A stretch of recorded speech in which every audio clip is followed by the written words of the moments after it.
Hello दोस्तों, स्वागत है आपका आपके YouTube चैनल K2S की टू सक्सेस अकेडमी में।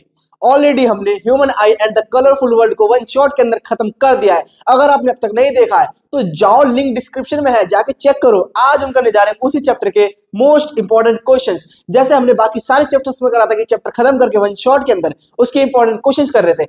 आज हम करेंगे human I and the colourful world के वन शॉट के अंदर सारे इंपॉर्टेंट क्वेश्चंस। तो आइए स्टार्ट करते हैं वीडियो को ना ज्यादा लंबा खींचते हुए हमारा प्यारा सा चैप्टर क्वेश्चंस। पहला क्वेश्चन क्या कह रहा है? Which part of the human I is responsible for the controlling of amount of light entering the eyes? कौन सा पार्ट होता है जो रिस्पॉन्सिबल होता है कि लाइट कितनी एंटर करे आपकी आंख के अंदर? जो आपकी आई होती है उसका कंप्लीट स्ट्रक्चर हमने लेक्चर में अच्छे से पढ़ा था, एक एक पार्ट को बारीकी से पढ़ा था अच्छे से कि किस पार्ट का क्या काम होता है, कैसे कैसे उसका वर्क होता है। सारी चीजें ऑलरेडी हमने कवर कर रखी हैं। अगर कुछ डाउट हो तो अरे लेक्चर पढ़ा है चैनल पे, जाओ जाओ देखो जाके।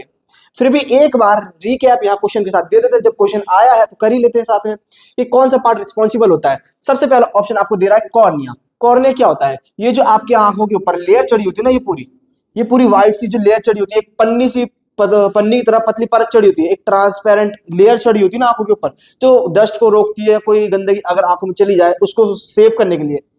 एक टेम्पर की तरह, जैसे आपके मोबाइल फोन पे टेम्पर चढ़ता है ना, उसी तरीके से इसके ऊपर भी एक टेम्पर चढ़ा होता है इसको सेफ रखने के लिए, तो वो होता है आपका कॉर्निया। नेक्स्ट है आपका आई लेंस। आई लेंस क्या होता है? एक कन्वेक्स शेप का लेंस हमने पढ़ा था ना, कि होता नहीं है पर हम उसको स्टडी ऐसे करते हैं जैसे वो एक कन्वेक्स लेंस हो। वो सामने की साइड नहीं होता, थोड़ा अंदर की साइड होता है। जब आपका एक्वस ह्यूमर पार करने के बाद एक लेयर आती है, उसके बाद वो आई लेंस वहां पे आपका होता है, जिसका काम होता है क्या क्या काम होता है? पावर ऑफ एकोमोडेशन को दिखाना, एडजस्ट होना, अपनी फोकल लेंथ को ऐसे एडजस्ट करना कि इमेज अच्छी कैसे क्लियर फॉर्म हो, वो वर्क होता है लेंस का। ठीक है, पर उसका वर्क ये थोड़ी हुआ कि कितनी लाइट एंटर करे, कंट्रोल करे, ये तो उसका नहीं हुआ। तो ठीक है, लेंस भी गलत हो गया और कॉर्निया तो आपका है ही गलत। अगला है आपका आइरिस। आइरिस क्या होता है? ये जो आपकी आई बॉल की प्यूपिल है, ये ब्लैक वाला एरिया जो होता है, ये प्यूपिल होता है आपका। ठीक है, तो प्यूपिल से तो लाइट एंटर कर रही है, तो ऑप्शन में अगर यहाँ पे प्यूपिल होता तो ये गलत होता कि आप प्यूपिल मार्क कर रहे हो, वहां से लाइट एंटर कर रही है। क्वेश्चन में पूछे कि कंट्रोल कौन करता है कि कितनी लाइट एंटर करे, तो वो काम आपका ये पूरा का पूरा आइरिस करता है। जितना ये आपका कलर्ड पार्ट होता है ना, जैसे इन मोहतरमा का नीले रंग का है, हमारा ब्लैक है, किसी का ब्राउन होता है, ज्यादातर मोस्टली ब्लैक होता है, नीले रंग का होता है, हरे रंग का भी होता है। तो ये जो कलर्ड पार्ट होता है ना इतना, ये आपका आइरिस का पार्ट होता है जो कंट्रोल करता है। ये जो आपका प्यूपिल है ना, ब्लैक एरिया जहां से लाइट एंटर हो रही है, उसका साइज छोटा और बड़ा करता है, एडजस्ट करता है कि कितनी लाइट एक बार में एंटर करे। तो आपका करेक्ट ऑप्शन यहाँ पे हो जाएगा ऑप्शन सी, आइरिस। रेटिना तो गलत है, क्योंकि रेटिना तो आपके पीछे जो स्क्रीन होती है, आपकी जो एक आई बॉल है, उसमें जब यहाँ से लाइट एंटर कर रही है तो यहाँ पे ये जो स्क्रीन है वही स्क्रीन होती है रेटिना जिसको कहते हैं, जहाँ पे हमारी इमेज फॉर्म होती है, उसके बाद फिर ब्रेन तक जाती है। तो चलिए ठीक है, ये वाला क्वेश्चन आपको समझ आया होगा। नेक्स्ट क्वेश्चन चलते हैं। The phenomena of light responsible for the blue colour of the sky. इसको भी हमने बहुत ही मजेदार तरीके से पढ़ा था कि कैसे एक मार्केट वाला एग्जांपल लेके कि जब बच्चा भीड़ में घुस रहा है, उसमें अगर ताकत होगी तो धक्का देते हुए निकल जाएगा, ऐसे तेजी में आएगा, धक्का मारते हुए निकल जाएगा। और अगर कमजोर हो जाए, कमजोर बच्चा जैसे पहुंचा, भीड़ में धक्का मारा है, भीड़ उसे धक्का मार दी तो खुद पीछे जा रहा है। तो वही चीज हमने यहाँ पढ़ी थी। कैसा फिनोमिना था ये? स्कैटरिंग ऑफ लाइट था, कि जैसे ही ये आपकी अर्थ की सरफेस है, इस अर्थ की सरफेस पे जैसे सूरज से रोशनी आ रही है, यहाँ पे आपका सन है, सन से लाइट जैसी आ रही है ना, यहाँ पे जो आपकी एटमॉस्फेयर की लेयर बनी हुई है, यहां से स्प्लिट होती है, यहाँ पे रिफ्रैक्शन होता है। रिफ्रैक्शन होने के बाद, अब ऑप्शन में रिफ्रैक्शन भी दे रखा है आपको, तो ये नहीं कि आप रिफ्रैक्शन टिक कर दो, यहाँ पे रिफ्रैक्शन होने के बाद क्या हो रहा है कि वो स्प्लिट हो जा रहा है। रिफ्रैक्शन का काम है उसको स्प्लिट कर देना। पर क्वेश्चन ये पूछ रहा है कि स्काई ब्लू कलर का क्यों दिख रहा है, तो यहाँ तो रिफ्लेक्शन तो पहली बात गलत हो गया। रिफ्लेक्शन तो हो ही नहीं सकता, कोई मिरर सरफेस थोड़ी है, कोई पॉलिश सरफेस थोड़ी है आसमान में। तो रिफ्लेक्शन और रिफ्लेक्शन दोनों ही गलत हो गया। बच्चा आपका डिस्पर्जन और स्कैटरिंग। डिस्पर्जन क्या हो रहा है? तो रिफ्लेक्शन होने के बाद जो ऐसे लाइट्स फैल रही है ना, ऐसे डिफरेंट कलर्स में, रेनबो की तरह, वो आपका डिस्पर्जन हो रहा है। ठीक है, डिस्पर्जन होने के बाद जो आपकी जिन कलर की वेवलेंथ ज्यादा है, उस एग्जांपल में हमने पढ़ा था ना कि रेड कलर जो सबसे ज्यादा वेवलेंथ वाला होता है, यानी कि सबसे ज्यादा ताकत होती है उसमें, तो वो क्या करता है कि स्ट्रेट निकल जाता है, ज्यादा बेंड नहीं हो पाता। जिनकी कम वेवलेंथ यानी कि जो कम ताकतवर है, वो हो जाते हैं यहाँ पे स्कैटर, पूरे में यहाँ पे पूरे में स्कैटर हो जाएंगे। जितने भी आपका ब्लू, वायलेट, इंडिगो जितने भी कलर है, उनकी कम वेवलेंथ है, वो यहाँ पूरे में फैल जाएंगे, जिस वजह से जो आपका स्काई है ये पूरा का पूरा ब्लू कलर का दिखाई देने लगता है। तो स्काई को ब्लू कर ही देते हैं। चलो ये काम करते हैं, ये आपका स्काई ब्लू हो गया। तो करेक्ट ऑप्शन आपका यहाँ पे हो जाएगा स्कैटरिंग। क्यों? स्कैटरिंग ही तो हो रही है यहाँ पे सारे कलर्स की। नेक्स्ट क्वेश्चन चलते हैं। The image formed on the retina of the human I is, जो ह्यूमन आई होती है उस पर इमेज जो फॉर्म होती है उसका नेचर कैसा होता है? ये हमने लाइट रिफ्लेक्शन एंड डिफ्रेक्शन में सारे नेचर अच्छे से याद करे थे, और टेबल जो एनसीईआरटी मेंशन करी उसको ना देखते हुए आपने बिना देखे सारे के सारे करेक्ट दिए थे।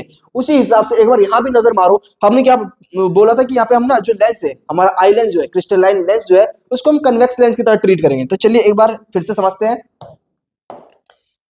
ये आपका एक आई लेंस है, ठीक है।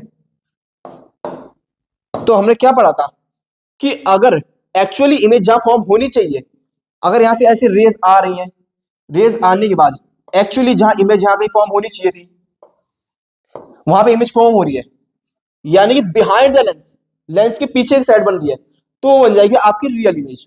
रियल इमेज, और अगर वो अब इनफाइनाइट से नहीं आ रही, अगर इनफाइनाइट पे होगी तो पॉइंट साइज और फोकस पे बन जाएगी। इनफाइनाइट से नहीं आ रही, किसी डिस्टेंस से आ रही है, तो वो आपकी रियल के साथ इन्वर्टेड भी हो जाएगी। ये चीज हमने पढ़ी थी। तो सेम केस आपका आई लेंस में होता है कि आई लेंस जो है आपकी वर्क कैसे कर रही है कि कोई आप ऑब्जेक्ट देख रहे हो, तो उसके बाद वो आई जैसे आंखों से होकर गुजरेगी ना, तो रेटिना पर रियल इमेज बनाएगी और इन्वर्टेड बनाएगी। अब सोचो कि आपकी लेयर है ना, ये आपकी आई बॉल है, ठीक है। तो यहाँ पे आपका ये रेटिना है, इस रेटिना की जो लेयर है इसके ऊपर आपकी इमेज फॉर्म हो रही है। तो यहाँ पे उल्टी इमेज फॉर्म हो रही है। जो इन्वर्टेड यहाँ पे इमेज फॉर्म होगी ना, यहाँ पे आप देखो सीधा पेड़ है आपके सामने, एक स्ट्रेट पेड़ है कोई, उसकी यहाँ पे आपको जो इमेज बनेगी ना वो यहाँ पे फ्लिप करेगी, अपसाइड डाउन होकर दिखेगी यहाँ पे इमेज, एकदम उल्टी होकर दिखेगी। और उसके बाद जो आपका नर्वस सिस्टम होता है वो कुछ इस तरीके से वर्क करता है कि सिग्नल्स ट्रांसमिट करता है, सारे आपके इलेक्ट्रिक सिग्नल्स जितने ब्रेन पे ऐसे भेजता है कि वो इमेज को सीधी कर देता है। तब जाके जो ब्रेन है वो जनरलाइज करता है, अच्छे से देखता है कि अच्छा ऐसे सामने चीज है, पेड़ है सामने ऐसा, पर इमेज तो आपकी उल्टी बनती है। कुछ ऐसा जादुई चीज होती है। तो थोड़ा और ब्रीफली समझना है तो लेक्चर में अच्छे से समझा रखा है, कोई चिंता नहीं, जाओ लेक्चर देखो जरूर। तो इसका करेक्ट आंसर क्या हो जाए कि कैसी इमेज फॉर्म हो रही है? रियल और इन्वर्टेड बन रही है। चलिए ठीक है, नेक्स्ट क्वेश्चन बढ़ते हैं आगे। Myopia is a defect of vision where a person can not see. Myopia, इसको याद करने का क्या तरीका था? मायोपिया को क्या कहते हैं हम? मायोपिया को हम नियर साइटेडनेस भी साथ में कहते हैं।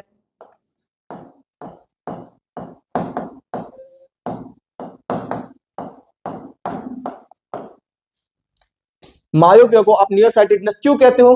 क्योंकि नियर की साइट ही देख सकते हैं हम, पास की चीजें ही देख सकते हैं ज्यादातर। तो नाम से पता चल रहा है नियर साइटेडनेस है, पास की चीजें देख सकते हैं। तो क्वेश्चन में क्या कह रहा है कि पर्सन क्या चीज नहीं देख सकता? दूर की चीज नहीं देख सकता। तो करेक्ट ऑप्शन हो जाएगा डिस्टिंक्ट ऑब्जेक्ट क्लियरली। क्या सही ऑप्शन? ऑप्शन ए हो गया कि क्या नहीं देख सकता, कैन नॉट सी, तो दूर की ऑब्जेक्ट को क्लियरली नहीं देख सकता। करेक्ट ऑप्शन यहाँ पे आपका ऑप्शन ए हो जाएगा। तो चलिए नेक्स्ट क्वेश्चन बढ़ते हैं आगे। Which of the following optical phenomena is responsible for the formation of rainbow? Rainbow के फॉर्मेशन के लिए क्या फिनोमिना है? कैसा कैसा हमने पढ़ा था ना अच्छे से कि वहां पे हमारा रिफ्लेक्शन भी हो रहा था, रिफ्रैक्शन भी हो रहा था, और स्प्लिटिंग ऑफ लाइट भी अकर हो रही थी। वहां पे डिस्पर्शन भी हो रहा था। एक लाइट जब एक ड्रॉप में से होकर गुजर रही थी, लेट्स से कि यहाँ पे एक ड्रॉप आपका पहले फॉर्म करते हैं हम।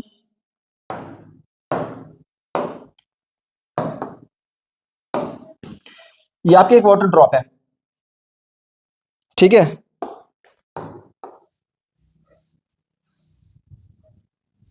इस वाटर ड्रॉप से जैसी व्हाइट लाइट आपके यहाँ पे एंटर करती है,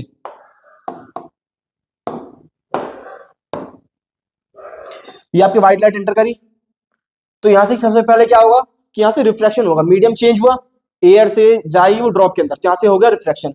रिफ्लेक्शन होने के बाद थोड़ी सी बेंड होगी, यहां जाकर टकराएगी, यहाँ पे किसी ऐसे एंगल से टकराती है कि यहाँ पे रिफ्रैक्शन यहाँ पे हुआ, तो यहाँ पे रिफ्लेक्शन होता है, जिसको हम पूरा नाम जो एनसीईआरटी में मेंशन कर रखा है टोटल इंटरनल रिफ्लेक्शन कहते हैं, जिसे आप हायर क्लासेस में पढ़ेंगे। बस यहाँ पे जानो कि यहाँ रिफ्लेक्शन हो रहा है, यहाँ पे रिफ्लेक्शन होता है। जब यहाँ से रिफ्लेक्शन होगा तो ये जो कलर्स यहाँ पे सेपरेट होकर आए थे ना, डिफरेंट कलर्स यहाँ से होकर आए, तो यहाँ से फिर रिफ्लेक्शन होने के बाद दोबारा आता है, यहाँ पे दोबारा रिफ्लेक्शन होता है, और वही रेनबो के कलर निकल के यहाँ से आपके जो एनवायरमेंट है वहां फैलता है, तभी आपका इससे एक रेनबो फॉर्म होता है। कुछ इस तरीके का फिनोमिना वहां पे होता है जब यहाँ एक सन से होकर आपकी रेस जाती है व्हाइट लाइट ड्रॉप के ऊपर, ठीक है।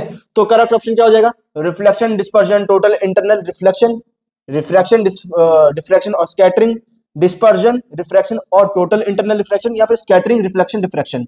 तो इसका करेक्ट ऑप्शन यहाँ पे आपका हो जाएगा ऑप्शन नंबर सी, क्योंकि डिस्पर्शन हो रही है यहाँ पे लाइट की, ठीक है। रिफ्रैक्शन यहाँ पे ये आपका अकर हो रहा है कि ये एक रिफ्रैक्शन हो रहा है, और टोटल इंटरनल रिफ्लेक्शन, ये जो आपका यहाँ रिफ्लेक्शन ड्रॉप के अंदर से होकर गुजर रहा है। करेक्ट ऑप्शन आपका यहाँ पे हो जाएगा ऑप्शन नंबर सी, ठीक है। चलिए नेक्स्ट क्वेश्चन पे चलते हैं। The ability of the human eye to adjust its focal length to see object at varying distance is called. क्या था अभी हमने जो पीछे डायग्राम पढ़ा, जिस डायग्राम में अभी हमने देखा था यहाँ पे कि क्या चीज होती है जिसकी वजह से आई लेंस होती है वो अपनी फोकल लेंथ एडजस्ट करता है कि पास की चीज कब देखनी है, दूर की चीज कब देखनी है, अपनी फोकल लेंथ किस वजह से एडजस्ट करता है, उस फिनोमिना को क्या कहते हैं। तो अरे सर याद आ रहा है, आप मत बताना। अरे पावर ऑफ एकोमोडेशन कहते हैं जिसे हम। क्या होता है पावर ऑफ एकोमोडेशन? एक ऐसी प्रॉपर्टी होती है लेंस की जिसकी वजह से वो एडजस्ट करता है अपनी फोकल लेंथ को, कि कब लेंस पतला करना है, कब लेंस की विड्थ बढ़ानी है। देखो क्या हुआ था कि जो हमारी फोकल लेंथ होती है वो इनवर्सली प्रोपोर्शनल होती है पावर की, ठीक है। पावर जाना ज्यादा यानी कि विड्थ ज्यादा हो रही है लेंस की, तो पास की चीज देखनी है, पास की चीज के लिए फोकस को हमें पास लाना पड़ेगा, फोकस को पास लाना पड़ेगा, यानी कम हो रहा है, फोकल लेंथ हमारी कम हो रही है, फोकल लेंथ कम हो रही है यानी कि आपकी पावर बढ़ रही है, पावर बढ़ रही है तो यानी कि लेंस की विड्थ बढ़ रही है, लेंस की विड्थ बढ़ानी पड़ेगी जब हमें पास की चीज देखनी है, और दूर की चीज देखनी है तो लेंस की विड्थ घटानी पड़ेगी। तो ये फिनोमिना क्या कहता है? हमारा पावर ऑफ एकोमोडेशन कहलाता है, ठीक है। नेक्स्ट क्वेश्चन बढ़ते हैं। The band of 7 colours obtain on splitting of white light is called. इसका क्वेश्चन का जवाब आप अभी के अभी कमेंट सेक्शन में मेंशन करेंगे। बहुत इजी सा क्वेश्चन है और इंपॉर्टेंट क्वेश्चन है कि क्या कहते हैं, स्पेक्ट्रम कहते हैं, रेनबो कहते हैं, डिस्पर्जन कहते हैं या रिफ्रैक्शन कहते हैं। होमवर्क है ये आपका, टाइम स्टैम्प के साथ अभी के अभी कमेंट सेक्शन में आंसर दो इसका कि क्या कहते हैं जब स्प्लिटिंग होती है लाइट की 7 कलर्स में।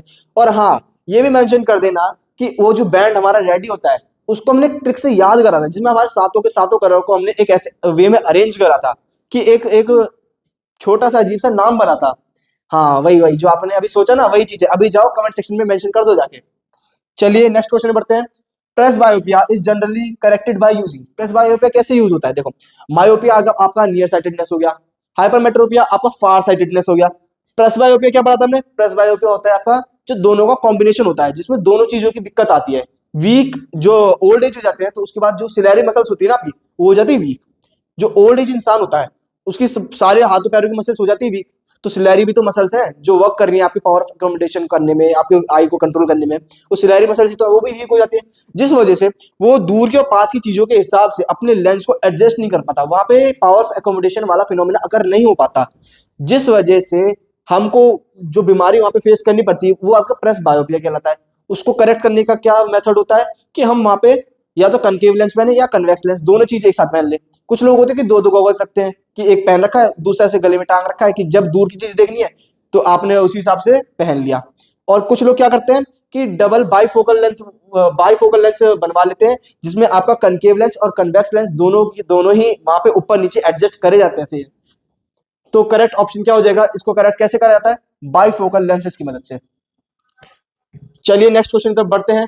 The twinkling of stars is due to atmospheric क्या? स्टार्स ट्विंकल क्यों करते हैं? हमने पढ़ा था ना, इंपॉर्टेंट क्वेश्चन था ये कि थ्योरेटिकली बहुत ज्यादा चांस है आने के कि ट्विंकलिंग ऑफ स्टार्स हो क्यों रही है। ट्विंकलिंग ऑफ स्टार्स इसलिए हो रही है क्योंकि स्टार्स एक तो पहली बात तो बहुत दूर है, बहुत ज्यादा दूर है। जितनी जब वहां से इतनी दूर से वो आ रहे हैं तो बहुत लाखों लेयर्स को कर रहे हैं, बहुत सारे लेयर्स को रिफ्लेक्शन अकर होते हुए आ रही है। अब रास्ते में यहाँ पे आपका स्टार है, यहाँ पे आप खड़े हो इतनी दूर, यहाँ पे बहुत सारी लेयर्स आ गई, लेयर्स बहुत सारी आ गई। तो जब रोशनी आ रही होगी ना कि सूरज की वजह से उस पर थोड़ी सी रोशनी पड़ रही है, अब आप उसको देख पा रहे हो, तो जब वो आ रहा होगा तो रास्ते में बहुत बार रिफ्लेक्शन होगा, बहुत बार वो अपनी पाथ चेंज करिए, इतना ज्यादा रिफ्लेक्शन होगा जिस वजह से एक तो उसकी पोजीशन हमको लगता है कि इधर उधर हो रही है, स्टार मूव कर रहा है। दूसरी चीज कि उसकी जो इतनी दूर से आ रही है ना वेव, उसकी फ्रीक्वेंसी भी ऐसे चेंज होती रहती है थोड़ी थोड़ी देर में, जिस वजह से अब इतनी दूर से ट्रेवल करके इतना ज्यादा रिफ्लेक्शन हो रहा है, जिस वजह से हमें लगता है कि वो ट्विंकल कर रहा है। तो करेक्ट ऑप्शन आपका क्या हो जाएगा? Atmospheric dispersion of light by water droplets. नहीं, गलत हो गया। तो reflection of light by a cloud, अरे ये कहां से हो सकता है? Scattering of light by dust particles, ऐसा भी नहीं है। स्कैटरिंग का फिनोमेना क्या था कि सूरज हमें रेड क्यों दिखता है, सुबह सुबह और शाम के टाइम रेड क्यों दिख रहा है, ये तो वो वाला स्कैटरिंग वाला हो गया। Reflection of light by different layer of varying refractive indexes, कि डिफरेंट रिफ्रैक्टिव इंडेक्स होते हैं हर लेयर के, इतना ज्यादा रिफ्रैक्शन यहाँ पे हो रहा है। तो करेक्ट ऑप्शन यहाँ पे आपको हो जाएगा ऑप्शन नंबर डी। ठीक है, चलिए हमारे लास्ट क्वेश्चन की तरफ बढ़ते हैं। What is the function of optic nerve in the human आई? हमने अभी पढ़ा था कि ह्यूमन आई का क्या वर्क होता है। यहाँ पे जब आपने ऑप्टिकल सिग्नल्स कैसे किस जगह बन रहे हैं, जो पीछे आपकी लेयर बन रही है ना यहाँ पे रेटिना पे, रेटिना से यहाँ पे आपके ऑप्टिकल नर्व्स जुड़ी होती हैं ब्लाइंड स्पॉट के जगह पे। यहाँ पे आपका ब्लाइंड स्पॉट है, यहां से आपकी कुछ नर्व्स जारी होती है डायरेक्ट ब्रेन की तरफ, वो जाती है और ब्रेन को सारी इंफॉर्मेशन प्रोवाइड कराती है सामने क्या चीज आ रही है। तो जो आपका पर्दा है जहां पे जाके इमेज फॉर्म हो रही है वो आपका रेटिना है, और इंफॉर्मेशन क्या पहुंचाता है, ऑप्टिकल नर्व्स पहुंचाती है ब्रेन तक। ठीक है,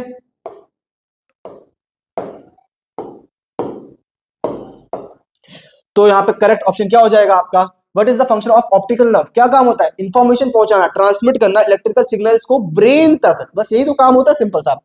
तो to control the size of the pupil गलत है। To focus light on to the retina, light को रेटिना पे, नहीं ये भी गलत हो गया। To transmit visual information from the retina to the brain, ये यहाँ आपका एकदम करेक्ट आंसर हो जाएगा, और ये तो ऑप्शन फिर गलत हो ही गया। तो ये थे आपके कुछ इंपॉर्टेंट क्वेश्चंस। उम्मीद है आपको लेक्चर अच्छा लगा होगा, और कुछ डाउट आ गया हो तो जाके लेक्चर जरूर देख लो, चैनल पे पड़ा हुआ है और लिंक तो डिस्क्रिप्शन में दे ही देते हैं हम। बाकी नोट्स आपको चाहिए हो तो टेलीग्राम चैनल पे मिल जाएगा, जिसका लिंक डिस्क्रिप्शन में ऑलरेडी मेंशन कर दिया गया है। वीडियो अच्छी लगी हो तो लाइक जरूर करना, और सब्सक्राइब कर दो यार, शेयर भी करो दबा के थोड़ा अपने दोस्तों को। तो एग्जाम्स आ रहे हैं, कॉम्पिटिशन बढ़ाओ, कॉम्पिटिशन बढ़ाओगे तभी पढ़ने मजा आएगा। और हाँ, एक इंफॉर्मेशन आपको हर लेक्चर में हम देते आ रहे हैं कि एग्जाम्स आ रहे हैं, तो उसके लिए हम मैराथन रेडी कर रहे हैं। तो आपसे मैराथन में भी हम जम के लाइव सेशंस में क्वेश्चन पूछेंगे दबा के, तो वहां भी जरूर जुड़ना। बाकी मिलेंगे हम आपसे नेक्स्ट लेक्चर में, तब तक के लिए थैंक यू।